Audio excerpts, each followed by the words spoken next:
They say the world has advanced, that humanity has evolved beyond ancient faith, that reason has replaced revelation, and that freedom has made us stronger. But look closer, the world is full of noise, yet starved of peace. We have knowledge, but no wisdom, power, but no purpose, connection, but no compassion.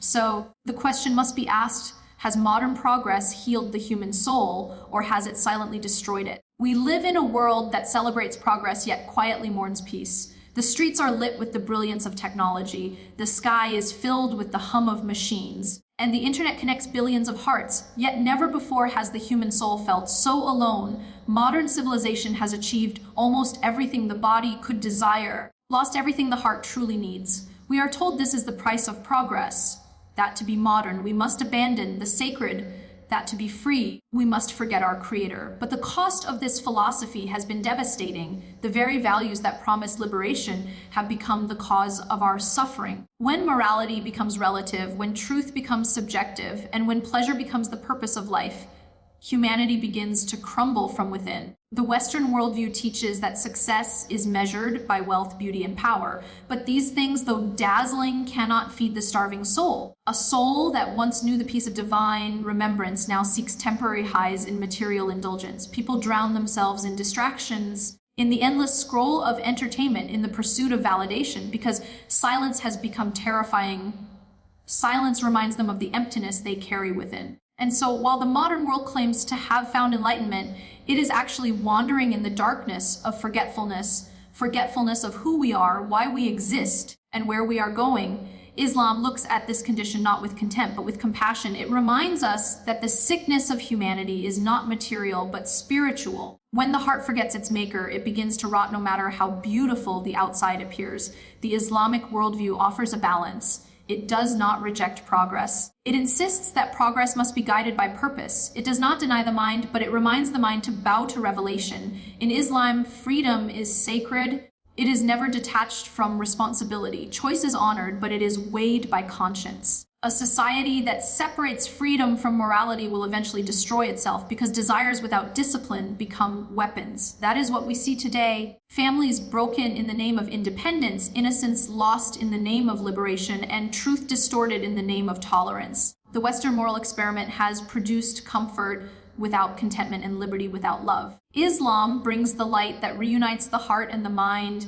It teaches that the highest form of freedom is not to obey every desire, but to rise above them. Submission to Allah is not oppression. It is the ultimate emancipation from the tyranny of ego, society, and sin. It returns humanity to its natural state, a state of balance, peace, and purpose. Every moral collapse begins with forgetting the sacred. When God is removed from the center of life, everything else falls apart. The West has taught humanity to worship creation instead of the creator, the self instead of the sustainer. It has built idols of fame, wealth, and pleasure, and told people to kneel before them. Yet these idols are merciless masters. They promise fulfillment but deliver exhaustion. You can chase every dream, indulge every desire. Because the soul was never designed to be satisfied by temporary things, Islam restores that connection. It redefines success not as accumulation, as elevation, not how high you rise in the world, but how close you come to your Lord. It teaches that faith and reason are not enemies, that discipline is not the opposite of freedom, and that modesty is not weakness, but strength. The Islamic vision of life builds communities rooted in compassion, families rooted in respect, and individuals rooted in remembrance. It calls humanity to a higher standard, not to live for the moment, but to live for meaning. The question is not whether Western values have advanced the world. They have in science, technology, and opportunity. The question is whether they have advanced the soul, and the answer is clear. Humanity is materially rich, but spiritually bankrupt. Depression, addiction, and loneliness are not diseases of the body. They are cries of the heart for something eternal. Islam offers the cure, a return to the one who created the heart itself. It does not ask humanity to abandon progress. It asks it to rediscover its purpose. It does not reject the world. It calls us to reform it with justice, humility, and faith. The problem is not freedom, it is the misuse of it. The problem is not knowledge, it is the arrogance that comes with it. The West may preach enlightenment, but without God, every light eventually burns out. Islam's light, however, never fades because it comes from the source of all light, Allah. The way forward for humanity is not to erase faith, but to rediscover it. Because only when humanity remembers its creator will it remember its true self, and only then will peace, justice, and mercy return to the world that has long forgotten how to live. The world today stands at a crossroads between two opposing visions of life, one that glorifies the self and another that submits to the divine. The Western concept of values has convinced humanity that moral boundaries are outdated, that truth is relative, and that the highest goal in life is personal freedom. Yet, as this ideology spreads, humanity is quietly falling apart from within. We have become a generation that knows how to build skyscrapers but not homes, how to explore the galaxies but not the human heart. In the pursuit of so-called progress, the sacred has been forgotten. The idea that man can live without God, that morality can exist without divine guidance, has led to a crisis that no technology or science can fix. Depression, anxiety, loneliness, and confusion plague societies that were supposed to be the most advanced. The West preaches freedom but creates slaves, not to God, but to desires, addictions, and egos. It preaches love but destroys the family. It preaches equality but commodifies women and devalues modesty. The irony is painful. The very civilization that claims to have found enlightenment is drowning in spiritual darkness. Humanity has replaced worship with entertainment, purpose with pleasure, and compassion with competition. People are told to follow their hearts, yet their hearts are shattered, empty, and restless because they no longer know the one who created them. The human being was never designed to live without purpose, and when that purpose is lost, destruction begins. Islam looks at this crisis and identifies its root not in politics or economics, but in the soul. It teaches that true progress is not found in how much we can produce, but in how much we can purify.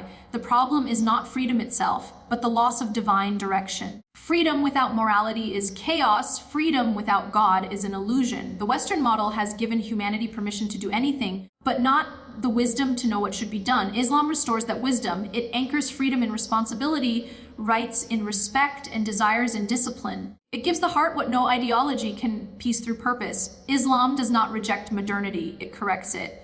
It does not silence reason, completes it with revelation. The Western world teaches that man is self-sufficient. Islam reminds him that self-sufficiency is an illusion, that peace cannot exist without dependence on the Creator. When humanity cut itself off from God, it severed its lifeline, and the symptoms are visible everywhere: broken homes, shattered morals, mental despair, and the loss of hope. Islam comes as the cure, calling mankind back to balance, back to justice, back to remembrance. It teaches that we were not created merely to consume, but to contribute. Not to dominate, but to serve, not to rebel, but to reflect the light of divine mercy in our lives. Every command in Islam, prayer, charity, modesty, honesty, is designed to protect what the modern world has destroyed: the dignity of the soul. The Western vision of life reduces man to a body, but Islam elevates him as a soul. It reminds us that success is not measured by wealth or fame, but by inner peace and moral strength. In a world that is obsessed with the external, Islam calls humanity to look within. It declares that true progress is not when man conquers the world, when he conquers his own ego. The world today is crying out not for more inventions, but for more guidance, not for more speed, but for stillness. And that stillness can only be found in remembrance of Allah. The West may have mastered how to live, but Islam teaches why to live. It gives life meaning, direction, the very things that humanity has lost. In the end, the question is not whether Western values are destroying humanity, whether humanity will have the humility to admit it and return to the path of divine truth before it is too late. The modern world has been built upon the promise of liberation from faith, from divine law, and from what it calls limitations. Yet, in this pursuit of freedom, humanity has become enslaved in ways more profound than ever before. The Western model of values claims to have freed man from religion, but it has only replaced one form of worship with another. When people no longer worship God, they begin to worship themselves, their desires, and their creations. The result is a world drowning in confusion, where truth has become subjective, morality negotiable, and human worth measured by productivity and appearance. This is the age where the heart is forgotten while the intellect is idolized, where people know how to earn a living but have forgotten how to live. The West has taught humanity to chase pleasure as the highest goal, to define success by status and wealth, and to view religion as an obstacle to happiness. When the soul is deprived of divine nourishment, no amount of material comfort can silence its hunger. You can fill your life with possessions, yet feel poorer than ever. You can have thousands of followers and still feel unseen. The West promised meaning without God, yet all it has delivered is loneliness, anxiety, and a void that no philosophy can fill. It teaches people to live for the self, but the self is an unstable foundation. It changes with every emotion, every desire, every social trend. Islam, in contrast, calls humanity to live for something far greater. It teaches that the purpose of life is not to glorify the self, but to glorify the Creator. And in doing so, it restores balance to a world lost in extremes. The modern idea of freedom says, do whatever you want. Islam says, do what is right. And this difference is everything. Because true freedom is not the absence of restraint, it is the mastery over the self. A person who follows every impulse is not free. They are a slave to desire. Islam liberates the soul from that slavery by grounding it in purpose, in values that do not shift with time, and in a peace that no world can take away. As societies move further away from God, they begin to lose the very essence of what makes them human. When morality is stripped of faith, compassion becomes performative, justice becomes political, and love becomes conditional. The Western idea of progress has built a civilization of comfort, but not of character. It glorifies individuality, but destroys community. It preaches equality, but thrives on exploitation. It claims to empower women, but measures their worth through appearance rather than virtue. And while it boasts of enlightenment, it hides a darkness that grows deeper by the day, a spiritual emptiness masked by entertainment, a moral confusion disguised as tolerance. The truth is, humanity cannot survive without a moral compass, and morality without God is an illusion. Islam provides that compass, not one rooted in the ever-changing opinions of man. In the eternal words of the Creator, it gives humanity an unshakable foundation, one that teaches that justice, mercy, and dignity are not inventions of culture, but commands of God. Islam does not reject the world, it organizes it. It does not silence emotion, it purifies it. It does not destroy desire, it disciplines it. It is not an escape from life, it is the art of living in alignment with divine wisdom. When Islam governs the heart, peace governs the world, but when ego governs the heart, destruction follows. The Western world has built powerful nations, but broken souls. It has advanced in science, but regressed in spirit. Yet amid this collapse, Islam rises as a light that cuts through the fog, reminding humanity that progress without piety is ruin disguised as success. True civilization is not measured by how high we build our buildings, but by how high we build our morals. It is not how many inventions we create, but how many hearts we heal. The world has tried to find peace without God. Every path leads back to the same truth. Peace does not exist outside the remembrance of Allah. And until humanity surrenders its arrogance and returns to that remembrance, it will continue to search for meaning in places where meaning cannot be found. The illusion of progress in the modern Western world is perhaps one of the greatest deceptions of our time. Humanity has come to equate technological advancement and material prosperity with moral and spiritual growth, yet the two are not the same. A civilization can reach the stars and still lose sight of its soul. The Western world has built empires of innovation, industries of comfort, and systems of convenience, yet beneath all this progress lies a growing emptiness, a quiet despair that no gadget, ideology, or entertainment can heal. People have gained the world but lost peace. They have mastered communication but forgotten how to connect. They have more freedom than ever before, yet they are more imprisoned by anxiety, comparison, and loneliness than any generation before them. The root of this paradox is simple: the West replaced God with the self. In doing so, it replaced meaning with pleasure and truth with preference. It told humanity that there is no divine purpose, that life is an accident, and that fulfillment can be found in pursuing whatever feels good in the moment. But when you build a life without God, everything becomes hollow, because the human heart was never designed to live without its creator. Every soul was created with a longing for transcendence, for something beyond the temporary. And when that longing is ignored, people begin to chase substitutes, fame, money, relationships, success, all of which eventually disappoint. This is why even in the wealthiest, most advanced societies, depression, suicide, and addiction are on the rise, because the body can be fed, but if the soul starves, no amount of luxury can fill the void. Islam offers the world a truth that modernity has forgotten, that freedom without guidance leads to chaos, and desire without discipline leads to destruction. Islam recognizes the natural desires of human beings, but it also teaches balance. It does not command us to suppress our instincts, but to purify and direct them in ways that elevate the soul rather than enslave it. The Western philosophy of follow your heart sounds liberating, but the heart itself is fickle. It changes with emotion and circumstance. Islam teaches Educate your heart, anchored in remembrance of the one who created it. That is where stability begins. In Western societies, people are told that morality is relative,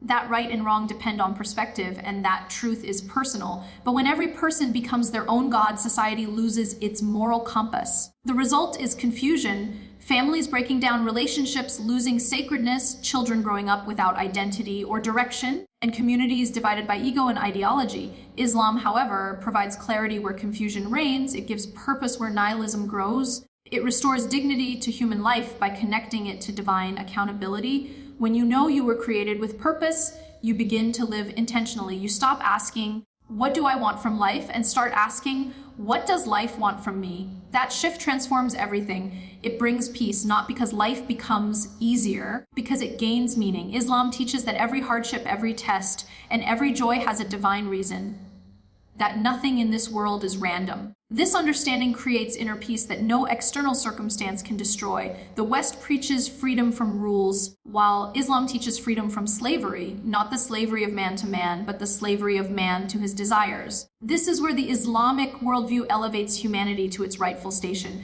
True freedom is not the ability to indulge every desire, it is the strength to control it. The Western world has mistaken indulgence for liberty, but indulgence always leads to dependence. The more people feed their egos, the more enslaved they become to them. Islam liberates by giving the soul a higher master, the one who owns it, who knows it better than it knows itself. When a person submits to Allah, they no longer live at the mercy of societal expectations, fleeting emotions, or worldly definitions of success. They find an unshakable center in a world of chaos, and through this submission, they discover real empowerment, not the empowerment of arrogance, but the empowerment of peace. This is what the modern world is missing. In its pursuit of autonomy, it has lost authenticity. In its rejection of God, it has rejected the very source of love, mercy, and justice. Islam does not come to restrict life, it comes to restore life to its original purpose, to worship, to serve, to love, and to bring good into the world. That is the meaning of true civilization, because a society is not civilized when it is rich in wealth, but when it is rich in character. A heart guided by faith is more powerful than 1,000 ideologies, and when humanity returns to this truth, it will finally heal, not through science or politics, through remembrance of the one who created the heart it seeks to mend. The tragedy of the modern world lies in its confusion between advancement and enlightenment, between progress and purpose. The Western ideology has convinced humanity that success is measured by material achievement, technological progress, and personal freedom. If this were true, why are the richest nations the most depressed? Why are the most liberated? Societies drowning in loneliness, addiction, and moral decay. The problem is not intelligence or innovation. It is the absence of spiritual direction. The human being was not created to live only for comfort or pleasure. We were created for meaning, for transcendence, for connection with our Creator. The Western world has filled its cities with light but left its souls in darkness. It teaches that there is no absolute truth, that morality is subjective, that religion is outdated. And yet, in the silence of their nights, people feel the ache of something missing, something no philosophy can erase. They try to numb it through entertainment, relationships, drugs, and endless distractions. But the void only grows deeper, because the heart does not find peace through indulgence. It finds peace through surrender. The Islamic perspective begins with that truth. Peace is not the absence of restriction, but the presence of alignment with divine order. When the soul aligns with the purpose for which it was created, life begins to make sense, even in hardship. Islam reminds humanity that freedom without morality is chaos, and progress without faith is destruction. This is not a rejection of modernity, but a call to ground it in meaning. To build machines without building hearts is to create a world that runs efficiently but lives miserably. The West has built systems that glorify the self, where the human ego is treated as the ultimate authority. It preaches, follow your heart, but never asks, what if your heart is sick? A heart unanchored in remembrance of Allah becomes a compass without a north, leading only to confusion. Islam does not deny the self, but teaches how to purify it. It tells us to discipline desires, to redirect passion toward goodness, and to find strength in submission. In a world obsessed with control, Islam invites us to let go, not of responsibility, but of arrogance. To surrender to God is not weakness. It is the highest form of empowerment, because when you realize that everything belongs to Allah, you stop fearing loss. You stop worshiping temporary things that can never satisfy an eternal soul. The Western model of success builds identity on fragile foundations. Money, looks, fame, and approval. The Islamic model builds identity on something unshakable servitude to the one who never changes. This is why a believer can stand in storms with calm, because their peace does not depend on the weather of the world, but on the light within. The Western pursuit of endless freedom has trapped humanity in new chains, chains of consumerism, lust, and comparison. Everyone is chasing something, yet no one feels content. But the one who remembers Allah finds contentment, even in simplicity, for their heart rests in the one who never leaves. The modern Western idea of values has also blurred the very definition of good and evil. It has replaced divine morality with human preference, claiming that truth is relative and everyone has their own right and wrong. But when morality becomes subjective, injustice becomes inevitable. Without a higher standard, society loses balance. This is why families break down, relationships lose loyalty, and even human life becomes negotiable. Islam stands as a mercy against this confusion. It establishes values that are timeless and just grounded in divine wisdom rather than social trends. It teaches justice with compassion, strength with humility, and freedom with responsibility. A woman is not valued by her body, but by her piety. A man is not measured by his wealth, but by his character. A nation is not honored by its power, but by its righteousness. Islam gives every soul a compass that never changes, no matter how the world does. This is what humanity needs, not a system that constantly redefines morality to suit desire, but one that protects the soul from its own destruction. The Western world calls it restriction, Islam calls it protection, for boundaries are not barriers, they are bridges to peace. The river flows beautifully because its banks give it direction. Likewise, life finds beauty within divine limits. Without them, freedom drowns in its own chaos. Humanity today is standing at a crossroads. One path leads to spiritual decay disguised as progress, and the other leads to purpose through submission. The West has reached the heights of worldly achievement, but the depths of moral despair. It has learned how to build machines, but forgotten how to build men and women of substance. Islam is not against advancement. It simply reminds humanity that true advancement begins within. A civilization is not great because it has wealth, but because it has wisdom. It is not powerful because it dominates others, but because it masters itself. The Quran came to remind us that the heart of civilization is the heart of the human being. When that heart is corrupted, no system can save it. But when that heart is purified, it uplifts the world around it. The Western dream promises happiness. Without God, the result is a world that has everything yet feels nothing. Islam offers what no ideology can, a peace that survives loss, a purpose that outlives time, and a love that anchors the soul in truth. When humanity returns to this divine guidance, it will rediscover what it means to be truly human, to live not as slaves of desire, but as servants of the most merciful. And in that servitude lies the freedom, dignity, and peace that the modern world has spent centuries trying and failing to find.